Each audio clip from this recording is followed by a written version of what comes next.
platicar de la carta de Andrés Manuel López Obrador, o Manuel Andrés, como ustedes quieran llamarle.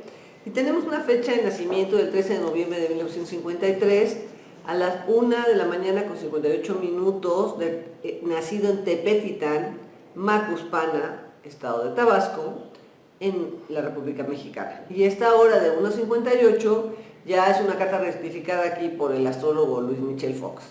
Ahora, usando esta carta, el primer análisis que voy a mostrar ahorita es el análisis por elemento, es decir, la dominancia por elemento. Andrés Manuel López Obrador, algo muy interesante que tiene es, él es ascendente Virgo, ¿no? Y Virgo es un ascendente, es un signo de mucho trabajo, es una gente muy esforzada, muy diligente, servicial, muy enfocados a buscar la eficiencia, a buscar la perfección, muy criticones, a veces muy inseguros, a veces un poquito también hipocondríacos con la salud, pero sobre todo Virgo viene a hacer este mundo perfecto. Entonces siempre están inconformes con la manera en que se hacen las cosas y siempre creen que ellos son los únicos que pueden hacer las cosas a la perfección. Entonces, lo interesante de este ascendente es que está en un signo de tierra, pero es lo único que tiene en signo de tierra. De ahí no tiene ningún planeta más ocupando algún signo de tierra, y eso lo que nos da es, por un lado, la psique quiere compensar, y hay un exceso de activities, de hacer, buscar resultados, pero en realidad es una sobrecompensación a una ausencia de cómo aterrizar las cosas, de cómo tener sentido común, de cómo utilizar la estabilidad. La Tierra quiere siempre resultados concretos. La Tierra va a buscar hacer las cosas de tal manera que den algún beneficio económico o utilitario. Y él en realidad, sus planetas, al no estar en Tierra, es muy difícil que se oriente, por lo menos es como viene en la carta natal, a una búsqueda de un resultado concreto, tangible, real, dentro del sentido común. Entonces, eso es lo que pasa. También lo que le falta es mucho fuego. Solamente tiene un solo planeta en signos de fuego, que es Plutón. Y cuando nos falta fuego, pues parecemos que tenemos mucha vitalidad y también estamos sobrecompensando, parecemos muy dinámicos, que empujamos, enojones, etcétera. Pero en realidad es otra vez una sobrecompensación, no hay mucha vitalidad en el cuerpo realmente, podemos tender a cansarnos rápidamente, podemos tender a no parecer tan entusiastas y a veces un poco realmente fríos. Esa es una tendencia a la falta de fuego. Nos falta ese también calor humano y esa visión que da el fuego, es la visión que tienen los líderes de ver un futuro, ¿sí? Y después con la tierra llevarlo a la realidad. Entonces, el tener una carencia de fuego y de tierra, nos está faltando visión de largo plazo y está faltando probablemente ese sentido común para aterrizar los planes. Lo que él tiene en demasía es mucha agua, igual que la carta que vimos ya anteriormente de José Antonio Meade, nada más que el énfasis que tiene Andrés Manuel López Obrador es en el signo de Escorpión. En el signo de Escorpión vamos a encontrar que tiene 4 planetas, lo cual nos habla de una persona intensa, fuerte, reservada, secretiva, con un gran manejo del poder y de la manipulación de todas las circunstancias, porque Escorpión está buscando manejar todo de tal manera que él esté seguro, ¿sí?, de que no le muevan su emocionalidad ni le muevan su mundo como buen signo fijo. Y luego otra cosa que tenemos aquí es que también otro signo que está, otro elemento que está ensalzado, está relevante, es el elemento de aire. Lo cual, eso lo que le otorga al nativo, en este caso Andrés Manuel, es una gran capacidad de socializar, de transmitir ideas, de transmitir conceptos. Que tengan o no tren de aterrizaje porque falta tierra, eso es otra situación. Pero es muy capaz de hablar y de expresar incluso bromas. El aire da esa capacidad de ser contacto en muchos grupos, de tener muchas relaciones, de poder expresar oralmente. Pero aquí lo interesante es que teniendo toda esta parte de agua, probablemente no expresamos todo lo que se debería de expresar, ¿sí? No. Y entonces de ahí me gustaría que participara Luis Michel. Pues sí, o sea, tienes razón en ese caso, porque Escorpión todo se lo calla, todo se lo guarda y se vuelve misterioso y calladote, no hermético, digamos. Y aparte él tiene Mercurio retrógrado, entonces le cuesta trabajo comunicarse. Ya ves que ahorita pues ya lleva tantos años viviendo aquí en la Ciudad de México que ya más o menos no se le nota tanto el acento tabasqueño, ¿no?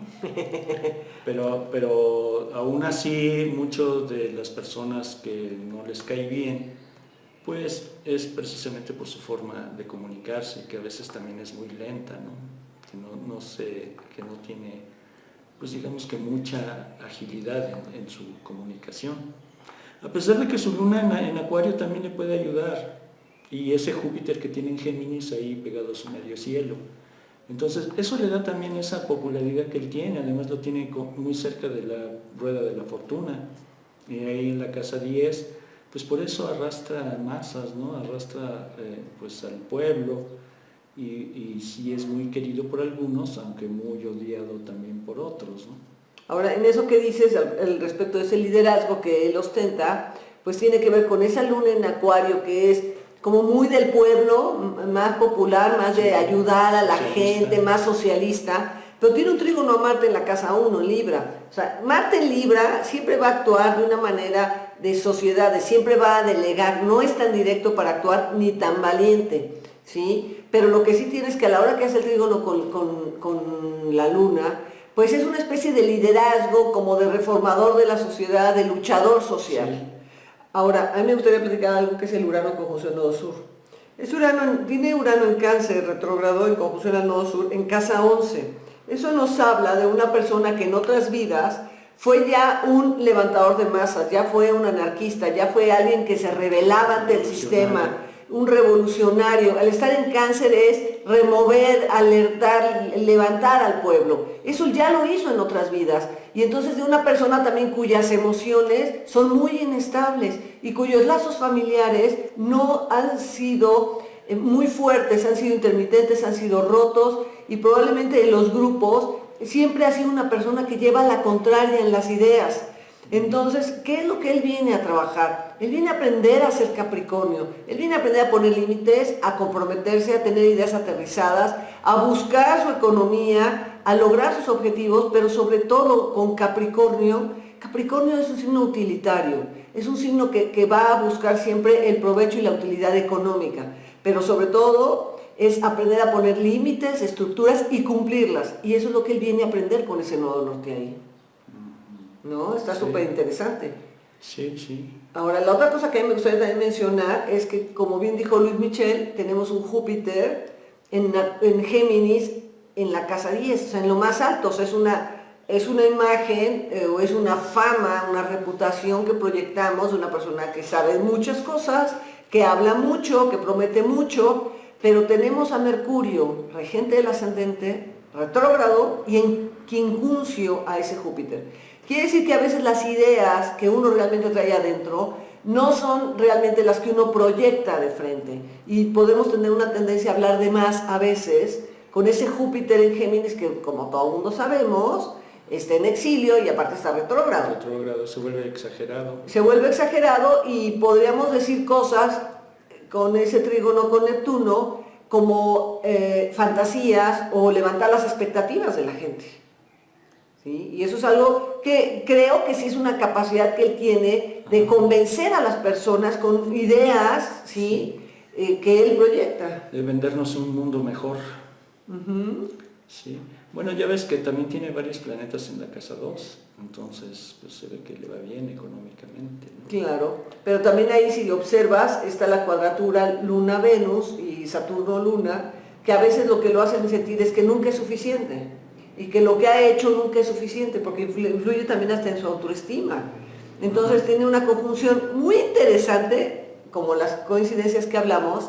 Tiene una conjunción Saturno-Venus, pero en Escorpión, y recordemos que José Antonio Meade tenía también una conjunción Venus-Saturno, pero en Aries. O sea, son dos candidatos que tienen la misma conjunción. Sí, pues eso también es lo curioso de esta elección, que los tres son signos de agua, y los signos de agua son muy inseguros, ¿no? Y siempre tratan de cubrir sus inseguridades. En este caso, pues puede ser a través de acumular dinero, pero como gran parte de su casa 2 está en Escorpión, y Escorpión todo es misterioso y callado, pues nunca le vamos a detectar que él tiene pues su dinerito ahí guardado, ¿no?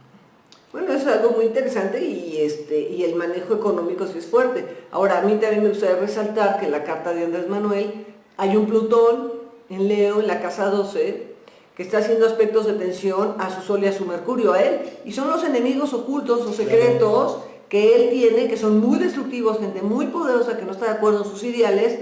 Nos está hablando, si es Plutón en Leo, de gente verdaderamente importante, renombrada, gente de mucho poder, que tal vez a lo mejor muy de derecha, que no está de acuerdo con estas ideas del Mercurio y el Sol en Escorpión, que probablemente también nos saque toda la agenda a la luz. Claro. ¿Y te acuerdas dónde tiene México su Plutón también? Es que Plutón es el planeta que se asocia con la mafia. México tiene su Plutón en la casa 12 también, en Piscis. Entonces, más o menos entiende los manejos que hay por abajo del agua, ¿no? O sea, o cómo opera el sistema, ¿no? Sí, claro. Entonces, ahora, algo muy interesante es que con su luna en Acuario, pues aparentemente sí tenemos una necesidad de ser progresistas, intelectuales, como liberadores, como libertadores. Y eso es algo como muy interesante, ¿no? El tema es que este tema de ser Luna en Acuario, muy libertadores, con una Venus en Escorpión con Saturno en casa 2 de no, soy muy tradicionalista y más bien las cosas me las reservo para mí, pues ahí tenemos una decisión en su personalidad. Sí, aunque la luna siempre es una imagen al público, es una cara que le mostramos al público y es esa cara del socialista, del que hace bien por el pueblo, el que quiere reformar, acabar con esa mafia del poder que él tanto menciona. Y bueno, y sí lo creo, porque él tiene ese Mercurio en trígono a Urano, que ya platicamos que lo viene haciendo de otras vidas. O sea, este papel, ¿sí?, de cambiar el sistema, esta bandera, de ser diferente, de romper con lo establecido, aparte que lo trae de otras vidas, lo vuelve a repetir aquí, porque ese Urano está exactamente a 23 de Cáncer, con el Mercurio exactamente a 23 de Escorpión. Entonces, él es un inconforme eterno, ¿sí? O sea, me pregunto que cuando esté en la presidencia, pues, si ganara, ¿qué haría? Porque pues no se va a quedar quieto. Mercurio, Acuario, tiene ideas a cada rato, se le ocurren cosas, aunque tal vez con la falta de tierra no tengan mucho aterrizaje, pero consiguiéndose unos buenos generales que aterricen las ideas, pues a lo mejor podría tener algo de éxito en esto. Sí, así es. Bueno, aquí también una ventaja, imagínate que Marte pues está en Libra, menos mal, ¿no? Si estuviera en otro signo, pues a lo mejor sería hasta peligroso, ¿no? Pero hay cierta tendencia a ser negociador con un Marte en Libra. Sí, o a una tendencia de actuar a veces medio enojado. La parte de Escorpión lo pueden hacer muy resentido, pero Marte en Libra de repente lo hacen suave en su acción. Ahora, a mí me gustaría resaltar que hablando de hemisferios, tiene una mayoría de planetas, 9 planetas del lado del hemisferio izquierdo. Significa que no tiende mucho a relacionarse con el otro, no tiende mucho, es desconfiado y tiende mucho a hacerlo por él mismo. No tiende a buscar sociedades ni a colaborar con el otro, sino es más individualista, que me refuerza el Urano con Mercurio, pero tanto del lado izquierdo, es una persona que él toma sus decisiones, él es responsable de su propia vida y va para adelante. Sí, aunque en este patrón planetario pues sería el planeta líder, sería la Luna, que es el único planeta que está en el otro hemisferio. Bueno, y en ese sentido es como el asa de la cubeta, ¿no? Sí, exacto. Y es como se maneja él a través de su luna, ¿no? De ese carisma que le puede dar la luna en favor del pueblo. Y como todos los acuarianos, ¿no?, que quieren arreglar al mundo, aunque su casa es un desastre, ¿no? Bueno, pero platiquemos de los tránsitos y Estoy hablando de los acuarianos. El Sol en Acuario, ¿eh? No, eso dice el doctor. Ok. Los tránsitos al día de la elección. Vamos a ver qué trae él ahí. Vamos a ver aquí esos tránsitos. Bueno, pues recordemos sobre todo que Marte se está estacionando a 9 de Acuario y está junto al nodo sur en Acuario. Y eso está activando su luna rebelde acuariana. Tránsitos, a ver, tenemos a... La luna, el Marte en conjunción, el Marte en Acuario, conjunción nodo sur, conjunción a su luna. Y eso nos puede hablar de que le están activando todo este tema de enojo, de revuelta, de levantar a la gente. ¿No? O sea, es un ataque a su luna. Ese Marte le está poniendo, además estacionado ahí, pues puede ocasionar un mal genio. De repente el genio se puede salir de la botella. Con ese Marte en Acuario, conjunción a la Luna en Acuario del observador. Así es. Yo creo que no está dispuesto a repetir más de lo mismo que ha vivido en sus pasadas elecciones, ¿no? Entonces, eso nos puede hablar de una actitud muy enardecida, ¿sí?, de alguien con mucho entusiasmo, con un gran deseo de romper con todos y no se sale con la suya. ¿No? Ahí. Ok, vamos a ver qué otra cosa. Bueno, coincidentemente, si pudiera hablar de coincidencias, doctor, el tránsito de ese día, la luna está en Acuario, y esa es la luna de López Obrador. Entonces, a esa luna lo favorece a él un poquito, pues en el sentido del progreso, de la libertad, de la autonomía que quiere una luna en Acuario, ¿sí? De ser libre, de salirse con sus ideales, salirse con la suya, con sus ideales.